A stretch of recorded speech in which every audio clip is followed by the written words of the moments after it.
বাগান একটু সময় নিচ্ছে।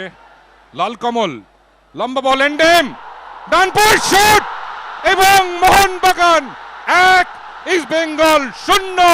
ক্যামেরুনের হাত ধরে মোহনবাগান এগিয়ে গেল ম্যাচের দ্বিতীয়ার্ধের শুরুর মধ্যেই। দুর্দান্ত গোল এন্ডেম, মুহূর্তের ভুল ইস্ট বেঙ্গল রক্ষণভাগের খেলোয়াড়দের। আমরা অ্যাকশন রিপ্লেতে দেখে নেব যে কিভাবে গোলটি হয়েছে।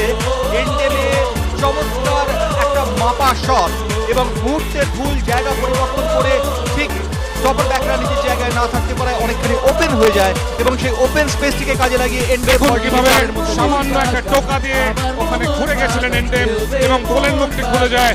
রজত ঘোষদার প্রস্তুত ছিলেন না, চমৎকার শট নেন এন্ডেম এবং তাতে মোহনবাগান 1 ইস্ট বেঙ্গল 0। তাহলে কি জয়ন্ত আবারও 26শে আগস্টের প্রতিফলন আমরা দেখবো, রিপ্লে দেখবো? দ্বিতীয়ার্ধের খেলার 3 মিনিটের মাথায় মোহনবাগান গোল করে এগিয়ে যাবার সঙ্গে সঙ্গে কিন্তু ইস্ট বেঙ্গলের আরো বেশি চাপ দৃঢ় হবে, কিন্তু মোহনবাগান